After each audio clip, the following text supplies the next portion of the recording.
programme à haute intensité de main-d'œuvre et d'habilitation économique. Donc, deux documents sérieux, on va le faire annexe dans le budget. Je vais présenter nous très, très rapidement. Mais gagner surtout, dans 5 minutes, si nous autorisons, gagner un document que nous avons présenté tout à l'heure, au moins pour nous permettre que la presse comprenne ça les structures de prix produits pétroliers qui te fait un pile problème dans le pays et un pile causé un peu pas tout à fait juste tap 10 sous bagaille donc nous allons expliquer. Alors pas pour l'emploi et la croissance économique là, c'est pour aller vite sous lui et c'est soulever un ensemble d'engagements que le gouvernement envie prend avec tout le monde dans la société. D'abord que le gouvernement prend avec tête ensemble ministériels à pas laisser travailler ensemble. Et ensuite, ils même, ils prennent le travail avec le secteur privé, ils prennent le travail avec des groupes qui ont envie de faire business dans le pays pour nous voir comment nous avons fait que politique de croissance, politique d'emploi dans le pays avait une réalité et que tout gouvernement, quel que soit le gouvernement venu, il connaît que ça, son priorité liée. Il ne va pas tout le temps parler politique et puis ne pas regarder qui ça pour nous faire pour la majorité des gens qui dans le pays à ces jeunes. On bande de femmes à faire une bande d'activités, mais c'est dans le débrouillardise et le business n'a pas grandi.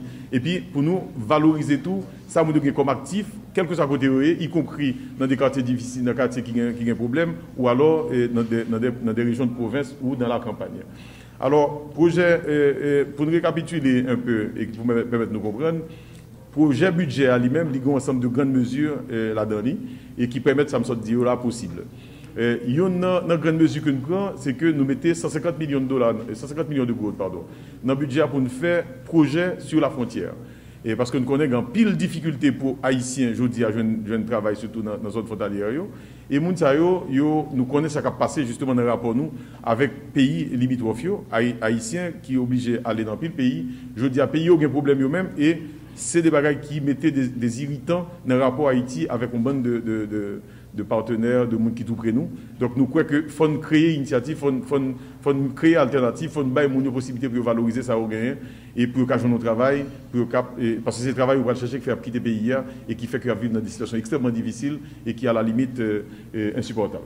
Donc ça lui-même, nous mettons 150 millions de gouttes dans le budget pour accompagner pour faire un ou deux projets et nous allons assurer que chaque prochain budget, en tout cas, c'est ça que fait nous parler d'un pacte pour que le gouvernement s'affelle et que le prochain gouvernement qui vient, quel que soit le gouvernement qui vient, pour qu'on ait, comme les prendre son bon bagage lié, pour continuer, parce que nous avons gardé sous frontière là. Nous fait en pile produit, y compris on produit des produits dans le poids Congo. Donc on a des côtés dans la frontière qui font pile poids Congo, mais nous ne pas faire pile cob avec lui.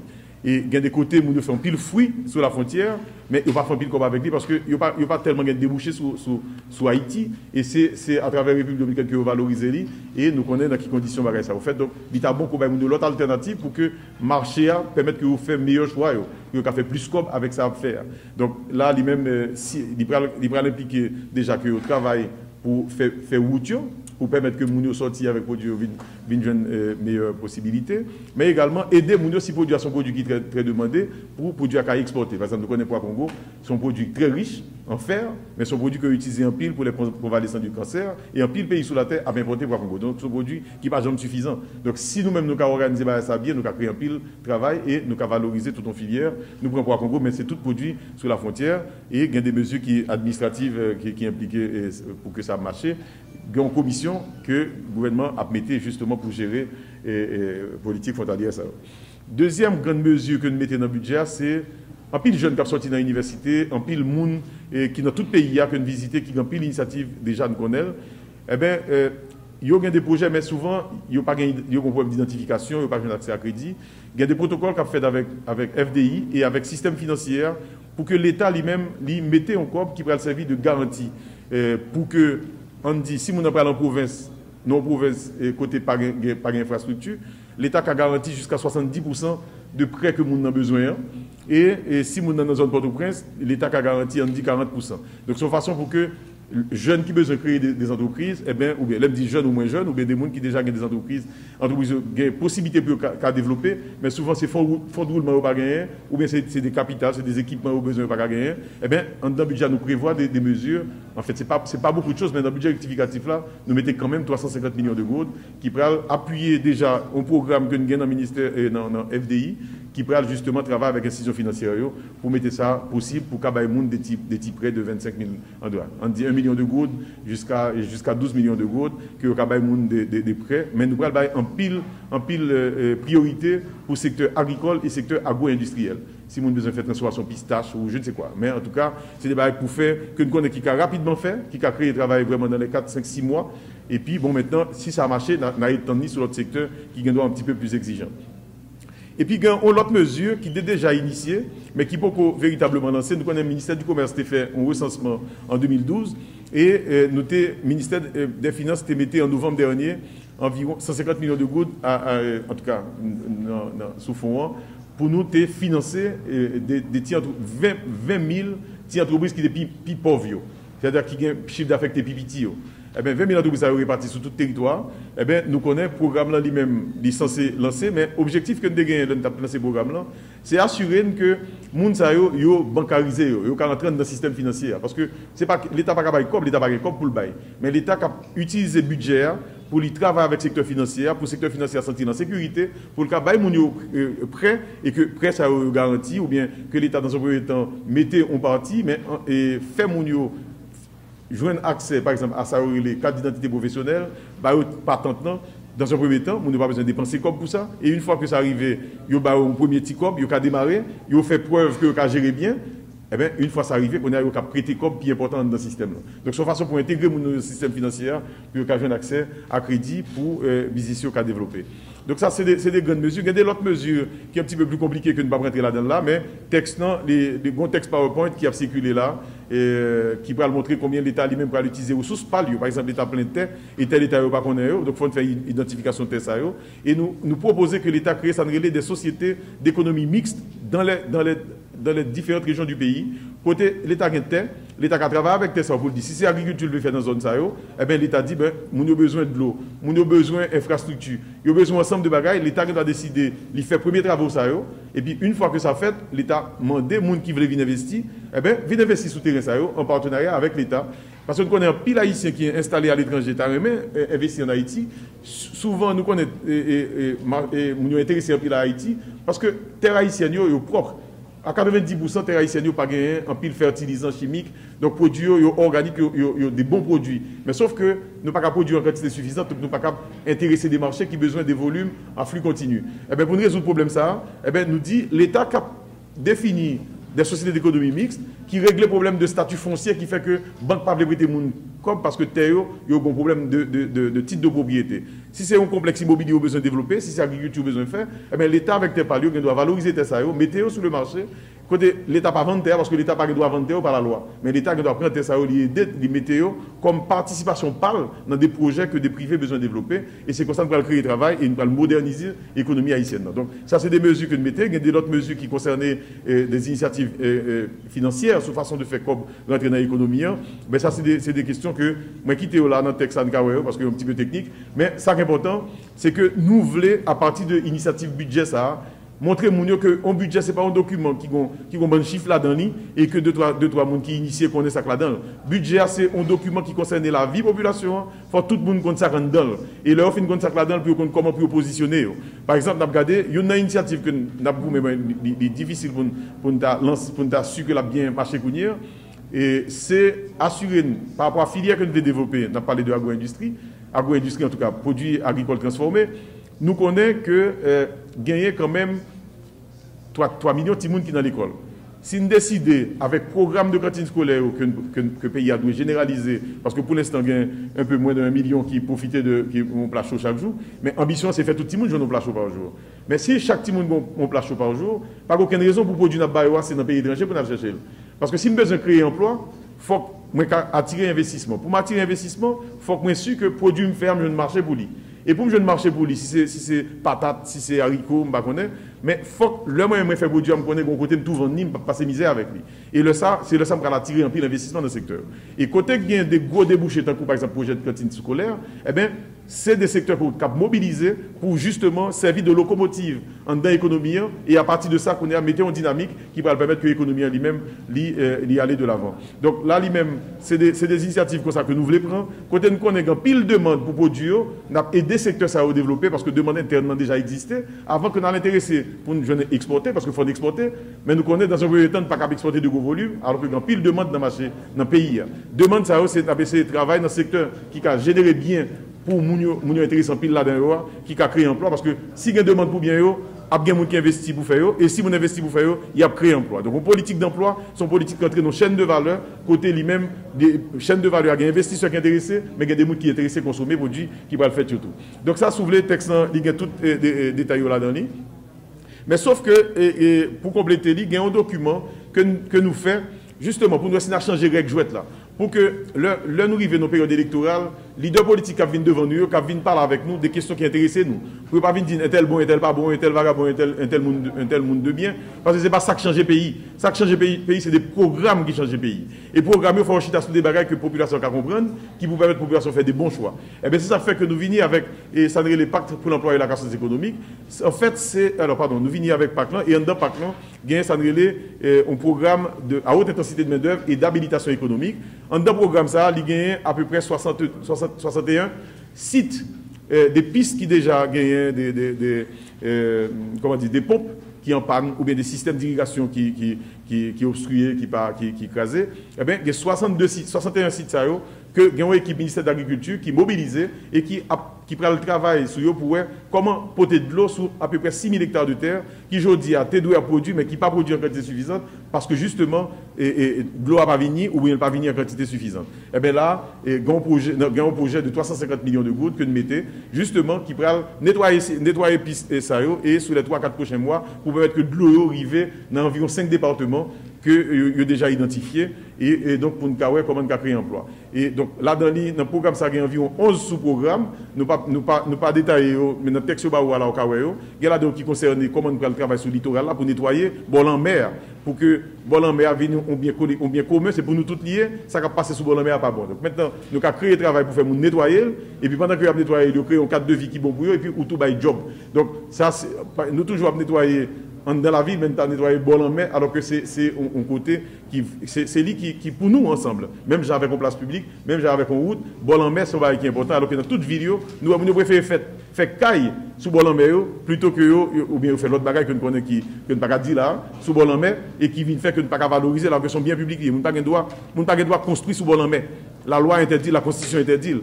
Et ça, nous connaissons, c'est des bagages nous besoin de travailler sur. Pour d'abord, nous voulons promouvoir le tourisme. Pour le tourisme dans le pays, nous avons besoin de bol en mer. Nous ne pouvons pas quitter nous craser tout le bol en mer qui est dans le pays. Donc ça, c'est des emplois que nous voulons créer dans le secteur. Nous avons 2 ou 3 projets qui sont typiques. Il y a des projets pour faire la trinisation, il y a des projets pour nettoyer les canaux d'évacuation, pour faire déboucher exutoires. C'est un ensemble de projets à haute intensité de main-d'œuvre qui sont déjà identifiés. Il y a 11 comme ça, comme ça dit nous, qui sont dans fiche que nous avons là. Nous avons regardé si nous avons des questions, nous avons posé. Et puis, dernière information que nous avons, c'est sur la structure prix produits pétroliers. Nous connaissons pile parole qui parlait. Nous publions des documents ça sur le journal, mais nous ne connaissons pas forcément si toute la presse comprend ni, si toute la population comprend ni. Alors, structure de prix ça, je ne sais pas si vous pouvez projeter pour nous, voilà. Si on projette sur tableau pour nous, là, nous avons la gasoline. Et nous avons que nous gardions et pour nous interpréter, pour nous permettre que la population comprenne. Alors, pour gasoline, non, et nous voyons que pour chaque produit, ça il y a 17 composants. Il y a 17 composantes, comme on dit, dans la structure de prix. Il y a ça, les prix siffla. Prix siffla, c'est ça bien payé avant même que l'arrivée dans le pays. D'accord? Et l'arrivée dans le pays, leur acheter bien, on a des frais financiers. Frais financiers, c'est ça payé pour transformer goût en dollars pour acheter produit à côté pour l'acheter là. Et puis donc, valeur en douane, c'est ça que il coûtait l'arrivée à la douane. Maintenant, le pays droit de douane et toute la question, ça y n'a pas que prix ex-douane, par exemple, pour gasoline, là, il était $2,63 et pour arrivage qui était fait le 24 janvier. Alors, pour arrivage 21 février, il est passé à $3,17. Donc, nous avons des gens qui faut retirer 100 gouttes sous gaz terrestre. Donc, $3,17 américains, on a fait calcul, en tout cas, calcul a fait déjà. Il va nous 149 gouttes déjà. Avant même que les gens qui importent, ils calculent les marges par lit. Avant que les gens qui distribuent, ils calculent les marges par lit. Avant que vous mettez en subvention pour assurer que le prix en gallon de gaz vend n'importe même prix, quel que soit sous territoire, bon côté, comme prix à rentrer. Parce que l'arrivée Port-de-Paix ou Jérémy, c'est même prix en gallon de gaz coûté que Port-au-Prince. Mais pour ça arriver, bon gens pour une entrer dans l'autre. Et ça, il y a un donné, et ça nous relève transport province. Il y a une redevance carburant, c'est on doit que vous mettez là-dedans pour financer justement pour refaire route, etc. Donc marge compagnie, marge distributeur, etc. Et puis les assises.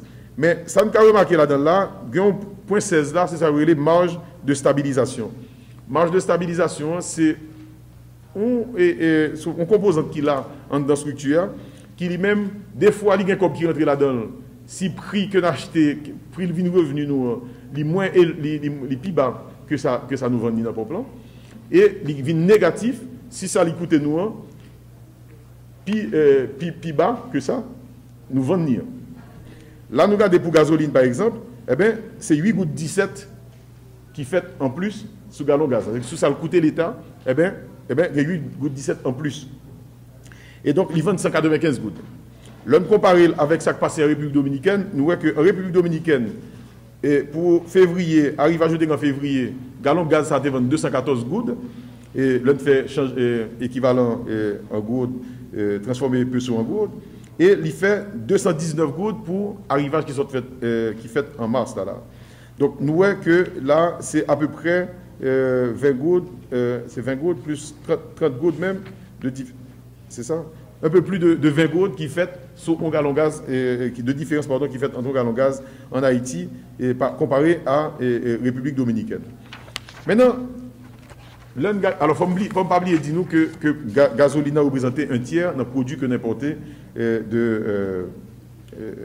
en tout cas, produits pétroliers que nous avons importé dans le pays. Maintenant, pour gazoil, ça nous est les diesel. Eh bien, là, c'est la même structure que nous avons regardé, mais nous avons regardé le prix ex-douane là, lui-même, il est déjà 148 gouttes. Nous avons regardé, c'est-à-dire, je parle de ligne 8 là. C'est 148 gouttes que lié, alors que il était 128 gouttes en janvier. Maintenant, il est passé à 148 gouttes. Avant que nous considérions marge, tout ça me sorte d'une redevance, etc., etc. Maintenant, nous avons regardé même les stabilisations. Eh bien, marge stabilisation, nous voyons que c'est 23 gouttes en moins. Cela veut dire que, aujourd'hui, si l'État doit respecter le mécanisme d'ajustement de prix, il faut que le prix gaz, prix diesel qui est 157 gouttes là, il était ajusté, il était monté, il était mis sous lui en plus 23 gouttes.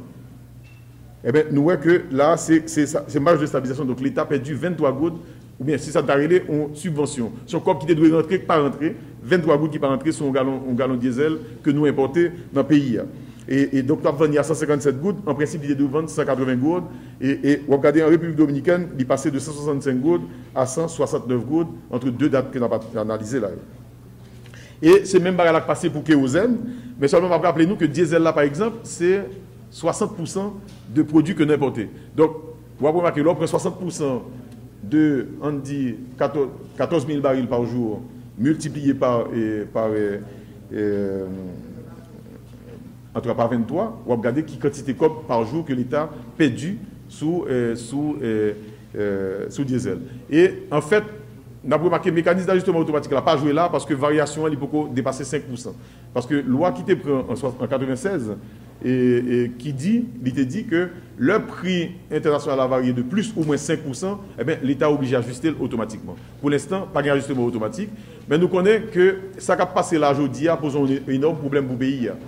Parce que l'étude que nous faisons, à partir d'un cadre budget consommation des ménages qui était publié en 2010, pardon, et avec, si vous voulez, étude qui fait dans le ministère de l'économie et des finances, en 2013, nous avons observé qu'environ 10% de monde qui est riche consommer 83%, bénéficier à 83% de subventions que l'État a là. Et je dis monde qui est riche, c'est-à-dire monde qui déjà a un corps, qui a un climatiseur, qui a un gros auto, etc. C'est eux qui ont consommé produit.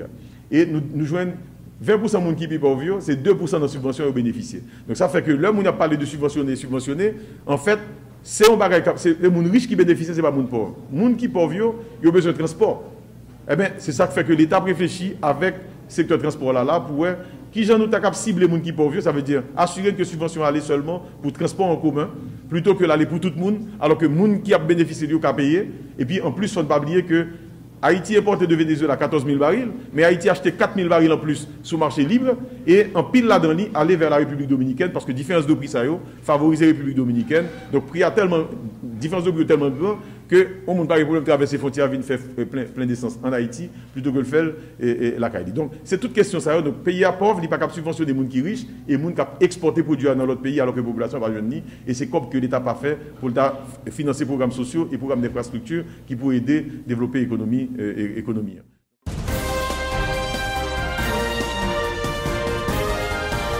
Alors, nous dit que le budget global PIA est passé de 122,6 milliards, il est tombé à 109,4 milliards. Donc, ça fait que à peu près 13 milliards de baisse de budget de octobre que nous avons gagné pour 2014-2015, eh bien, diminué de 13 milliards dans mi-temps année. Donc, nous sommes d'accord qu'un pile jeu d'équilibre que nous devons faire, que nous sommes obligés de faire. Ça fait que nous disons projet qui peut vraiment très avancé, nous allons sur la pédale douce. Et puis projet qui a 60% de réalisation, eh bien, nous avons intensifié le paiement pour qu'il finisse. Et puis ensuite, nous connaissons et nous réduisons également nos dépenses de fonctionnement ou ensemble alors nous mettons des limitations, on note circulaire que le Premier ministre a fait, que tu voyez tout ministre, pour limiter achat de véhicules, voyages, etc., etc. Bon, ça, même ce n'est pas des gros montants, mais ça fait, dans le calcul que nous faisons, quelque chose comme 337 millions, qui diminue dans le fonctionnement et dans l'investissement de cette montrée, il y a à peu près 13 milliards qui diminuent pour justement nous rester dans l'équilibre budgétaire. Et nous avons dit que déficit global de budget, alors, l'on dit global, déficit budget, ça que nous faisons là, lié à 1,5% comparé à 4, il était 5,4 dans le budget initial là, et bien le déficit déséquilibre a diminué, tombé à 1,5, mais moi je dis nous tout ça sans tenir compte de déséquilibre qui a gagné sous EDH. Et parce que c'est EDH, principale source de déficit budgétaire pays, c'est dans la subvention produits pétroliers liés et avec dans EDH. Et donc là, il y a pile de travail qui a fait sur EDH. Il y a des protocoles d'accord qui ont signé entre différents ministères qui concernent eux. Et il y a une commission qui va accompagner EDH pour justement nous capter comment nous faire que EDH rentre plus scope. Parce que nous connaissons sous EDH, c'est 23% de factures de monde qui a consommé courant, qui paye courant dans le pays. Donc, c'est un problème que lié. Eh bien, là, il y a pile d'efforts qu'a fait, une commission que nous avons mis en place avec des moyens importants pour aider EDH au moins faire recouvrement, faire payer courant après eux, et puis en même temps, réduire la consommation. Pour nous consommer, ça nous a payé plutôt que d'acheter courant que nous pas payer et qui a plombé le budget républicain qui a mis dans une situation difficile. En fait, nous allons créer de nouvelles taxes. Et là, le secrétaire d'État a expliqué très bien que il y a 3 produits que nous-mêmes nous alignés tarifs. Alors, je vais un petit peu technique, mais je vais montrer que Haïti, le système tarif là, c'est bon taxe que lié. Tarif là, son droit que l'État mettait, que tout l'État sur la terre utilisait pour aligner prix produit qu'a fait la caillou avec prix produit international. Haïti lui-même, déjà par la loi, il a un tarif sur produit ça qui est déjà fixé, ça les tarifs consolidés. Mais tarif consolidé, ce n'est pas lui-même que nous toujours appliqué. Donc, en dedans tarif consolidé, on doit faire des ajustements. Donc, tarif consolidé depuis 1996, Haïti était fait, et en 2009, il y a des ajustements qui étaient faits dans le tarif consolidé qui étaient votés par la loi. Maintenant, tarif consolidé, il doit même à 50, mais tarif appliqué, il doit à 3,5. Par exemple, pour Maï, tarif consolidé, c'est 40, alors que tarif appliqué à 3,5. Donc là, nous décidons qu'en dedans ça, nous ajustons tarif appliqué. Mais ça pour faire loi, c'est le code douanier qui vous fait une nouvelle loi. Mais tarif appliqué, ou bien doit ajuster dans la loi des finances, parce qu'en principe, ou pas besoin de prendre un nouveau code douanier chaque exercice. Parce que le code douanier, c'est qui là pour durer longtemps. Et ça, c'est déjà une loi qui fixe ça les tarifs consolidés.